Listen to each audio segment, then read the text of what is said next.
सृष्टि coaching YouTube channel में आप तमाम छात्रों का स्वागत है। आज हम लोग समसामयिक टॉपिक जो जनवरी फरवरी 2022 से जुड़ा हुआ करंट अफेयर का प्रश्न है उसका चर्चा करेंगे और करीब 50 प्रश्न तो आएगा ही। और यह वह प्रश्न है जो बराबर विभिन्न परीक्षाओं में आ सकता है। आप जानते हैं कि आजकल विभिन्न परीक्षाओं में समसामयिक प्रश्नों का संख्या बढ़ा हुआ है।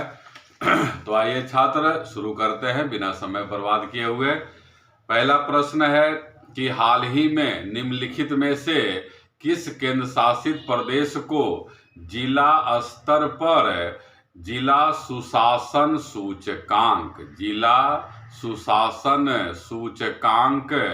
रखने वाला पहला केंद्र शासित प्रदेश भारत का कौन है? मतलब सीधा एक लाइन का क्वेश्चन, जिला सुशासन सूचकांक जारी करने वाला भारत का पहला केंद्र शासित प्रदेश कौन है? तो आंसर होता है जम्मू कश्मीर। और जम्मू कश्मीर के लिए आप विविध टाइप का क्वेश्चन भी याद कर सकते हैं कि जम्मू कश्मीर का वर्तमान में राज्यपाल कौन है? तो आप जानते हैं मनोज कुमार सिन्हा। अब जम्मू कश्मीर के जो जिला हैं उसमें आता है कि जिला सुशासन सूचकांक में प्रथम स्थान पर कौन जिला, दूसरा स्थान पर कौन, इस तरह से तो यह भी जो है आपको याद करना है। पहला स्थान पर जो है आपका जम्मू है, दूसरा स्थान पर डोडा वहाँ जिला है, तीसरा स्थान पर सांबा, चौथा स्थान पर पुलवामा और पांचवा स्थान पर श्रीनगर है। तो क्रम भी आपको ध्यान रखना है। दूसरा आगे बढ़िए, अगला प्रश्न है दक्षिणी ध्रुव पर अकेले पहुंचने वाली पहली अश्वेत महिला कौन है? तो पहली अश्वेत महिला जो है प्रीति चंडी है, प्रीति चंडी।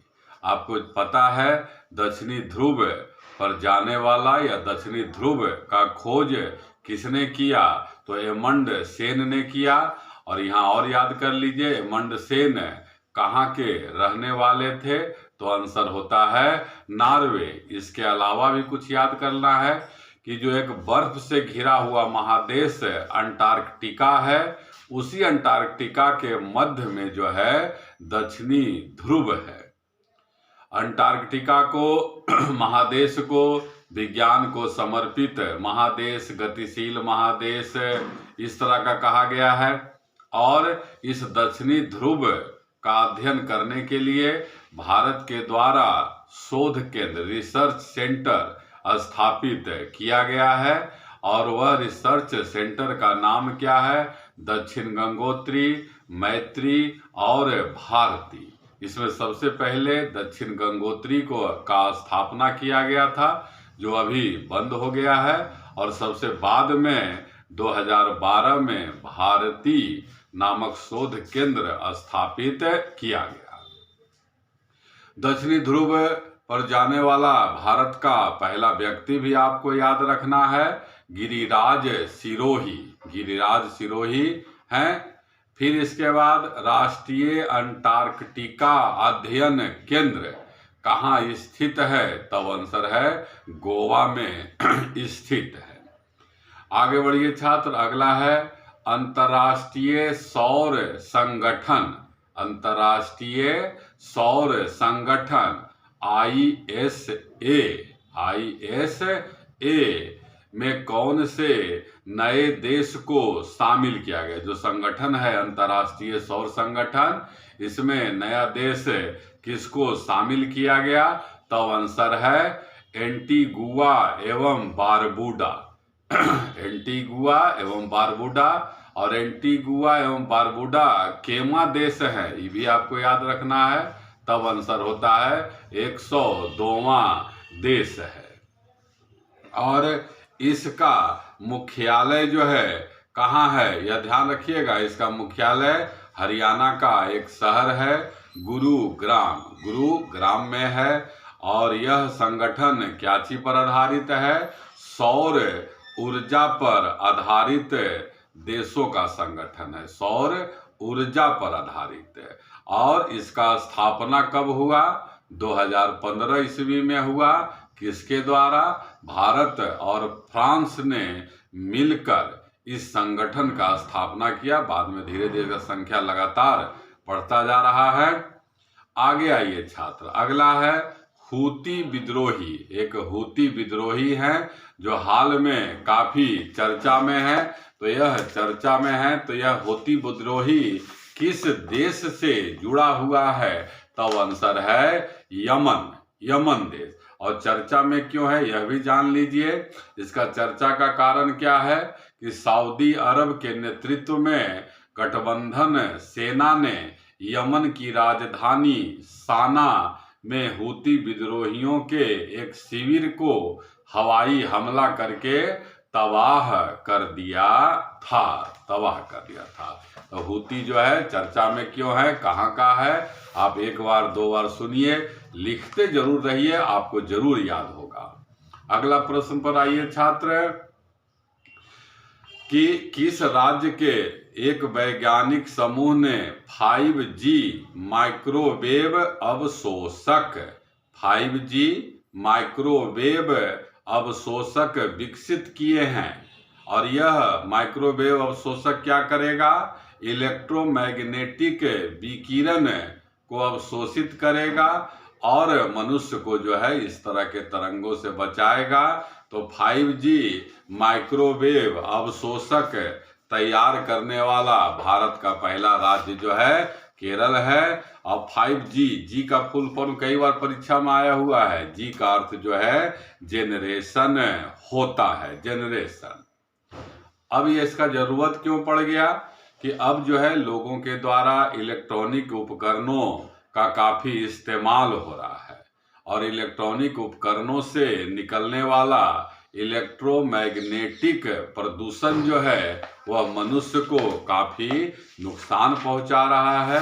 तो इस नुकसान से बचने के लिए ही जो है आपका 5G माइक्रोवेव अवशोषक बनाया जा रहा है। पूरा डिटेल जानकारी दिया जा रहा है। आगे बढ़िएगा, सार्वजनिक क्षेत्र की कंपनी है ONGC, तेल एवं प्राकृतिक गैस आयोग। और इसका जो है पहली महिला इसका अध्यक्ष बनाई गई हैं। कौन? तो पहले तो आपको याद क्वेश्चन है कि ONGC का हाल में अध्यक्ष किन्हें बनाया गया? तब आंसर होता है अलका मित्तल। और अलका मित्तल जो है ONGC की बनने वाली प्रथम महिला अध्यक्ष हैं। विविध टाइप का क्वेश्चन भी याद कर लीजिए कि ONGC का स्थापना 1956 में हुआ। ONGC का मुख्यालय देहरादून है और ONGC तेल एवं प्राकृतिक गैसों का जो है उत्पादन करता है। अगला क्वेश्चन पर आइएगा। अगला है, किस केंद्रीय मंत्रालय ने 6G जी वही 2G 4G आजकल जो चल रहा है इंटरनेट, 6G तकनीक पर काम करने के लिए 6 टास्क फोर्स का गठन किया? टास्क फोर्स का गठन 6G पर विचार करने के लिए किया गया। किस मंत्रालय के द्वारा? तब है सूचना मंत्रालय के द्वारा जो है गठित किया गया। और अभी भारत जो है 5G तकनीक को लागू करा रहा है। फिर आपको याद दिला रहे हैं, जी शब्द के लिए क्वेश्चन आया हुआ है। जी का अर्थ जेनरेशन होता है, 2G 3G इस तरह से। आगे याद करिए छात्र, हाल ही में अमेरिका ने America Africa trade agreement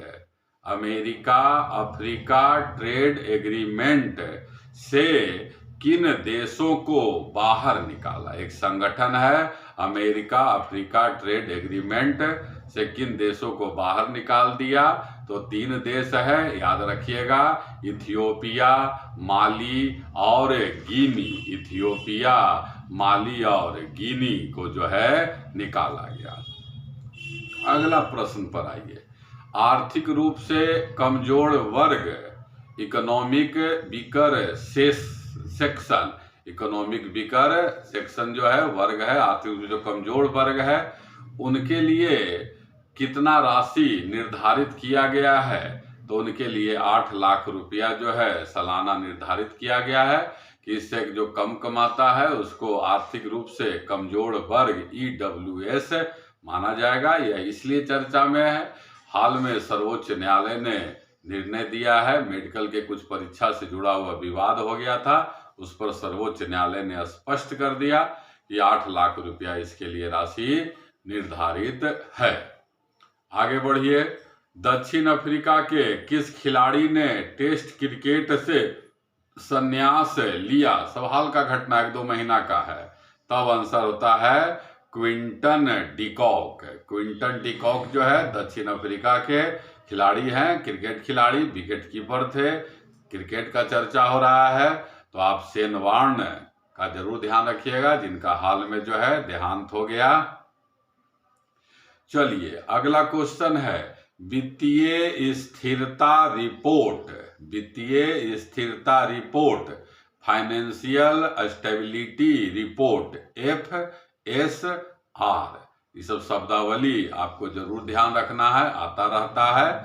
FSR वित्तीय स्थिरता रिपोर्ट किस संस्थान के द्वारा जारी किया गया है? तब आंसर जो है होता है भारतीय रिजर्व बैंक के द्वारा जारी किया गया।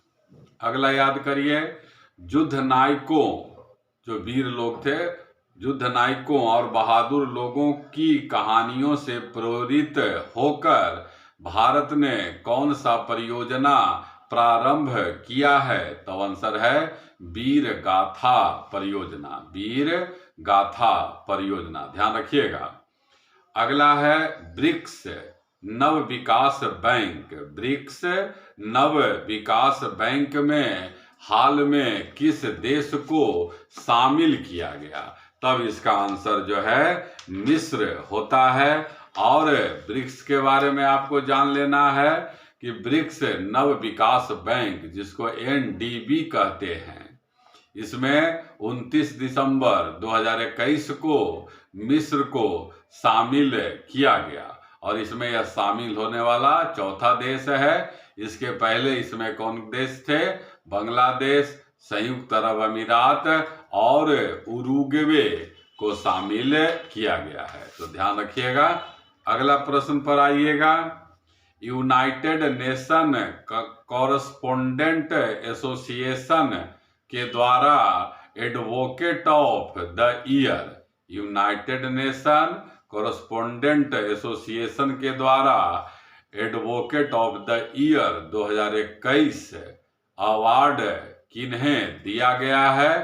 तब आंसर है पद्या लक्ष्मी। पद्या लक्ष्मी को यह पुरस्कार दिया गया। पद्या लक्ष्मी जो है UNDP, united national development programme की गुडविल एम्बेसडर है। ध्यान रखिएगा, ये भी क्वेश्चन है आपको पद्या लक्ष्मी के लिए कि UNDP की जो है गुडविल एम्बेसडर है और इन्हें ही एडवोकेट ऑफ द ईयर 2021 से पुरस्कार दिया गया है। आगे याद करिए छात्र, भारत का पहला open rock museum, open rock museum किस शहर में खोला गया, उद्घाटन किया गया? तब आंसर है हैदराबाद। हैदराबाद। अगला ये, केंद्र सरकार ने 2021 में जनगणना, 2021 में 17वां जनगणना होना था और भारत में जनगणना का प्रारंभ कब हुआ? 1872 ईस्वी में लॉर्ड मेयो के द्वारा, और नियमित रूप से जनगणना प्रारंभ हुआ 1881 में लॉर्ड रिपन के द्वारा। प्रत्येक 10 वर्ष पर जो है जनगणना होता है। जाति आधारित पहला जनगणना 1931 ईस्वी में हुआ है। तो आइए प्रश्न पर आते हैं छात्र, केंद्र सरकार ने जनगणना 2021 को निम्नलिखित में से कब तक स्थगित कर दिया है? कब तक स्थगित कर दिया है? तब जो है आंसर होता है सितंबर 2022 तक जो है इसको स्थगित किया गया। और यहाँ पर केंद्र सरकार ने कहा है कि राष्ट्रीय जनसंख्या रजिस्टर नेशनल पॉपुलेशन रजिस्टर को जो है स्थगित किया गया है। कब तक? तो सितंबर 2022 तक। आगे याद करिए छात्र, रक्षा मंत्री वर्तमान में जो राजनाथ सिंह हैं, एक विश्वविद्यालय है जिसका जहां पर खोला गया है Kalpana Chawla centre for research in science and technology. Kalpana Chawla centre for research in science and technology, तब आंसर क्या होगा? चंडीगढ़ विश्वविद्यालय। और इसका उद्देश्य है अंतरिक्ष का जानकारी उपलब्ध कराना। अगला प्रश्न है छात्र, हाल ही में भारत के नागरिक उड्डयन मंत्रालय ने भारत के किस राज्य में 5 ड्रोन स्कूल खोलने का चर्चा किया है? 5 ड्रोन स्कूल खोला जाएगा किस राज्य में?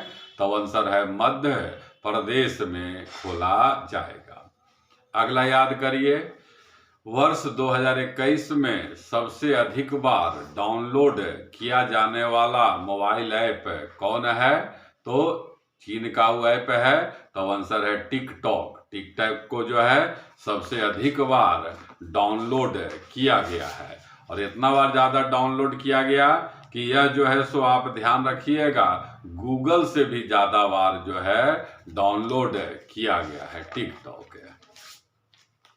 अगला क्वेश्चन याद करिए, हाल ही में किस टीम ने न्यूजीलैंड के खिलाफ 21 वर्ष में अपना पहला टेस्ट मैच जीता है? वर्ष ध्यान रखिएगा, 21 वर्ष में। 21 वर्ष में तो आंसर होता है बांग्लादेश। न्यूजीलैंड के खिलाड़ियों का कीवियों भी कहते हैं, कीवी का देश कहा जाता है। आगे बढ़िएगा, हाल में किस राज्य ने समाज सुधार अभियान प्रारंभ किया? हाल में किस राज्य ने समाज सुधार अभियान प्रारंभ किया? तो आंसर होता है बिहार ने ऐसा किया है। फिर आगे बढ़िए, हाल ही में साइको मिशन किस देश के द्वारा प्रारंभ किया गया? तब आंसर होता है अमेरिका के द्वारा। और साइको जो है क्या है? एक क्षुद्र ग्रह एस्टेरॉयड है, उसी का जो है अध्ययन करने के लिए यह किया गया है 2022 में नासा के द्वारा। ध्यान रखिएगा, नासा के द्वारा। और अध्ययन करने वाला जो यान है 2026 ईस्वी में यहाँ पर पहुंच जाएगा। 2026 ईस्वी में कौन सा मिशन? Psycho mission. अगला क्वेश्चन याद करिए, 1971 युद्ध में शामिल नौसेना के किस तत्कालीन वाइस एडमिरल का 100 वर्ष के बाद मृत्यु हुआ? तो ये तो आपको याद ही है, 1971 में भारत का किस देश के साथ युद्ध हुआ था? पाकिस्तान के साथ युद्ध है। और उन पदाधिकारी का नाम है जिनका मृत्यु हुआ 100 वर्ष के बाद, S.H. शर्मा। अगला क्वेश्चन याद करिए, हाल ही में किस देश ने सिरकॉन हाइपरसोनिक मिसाइल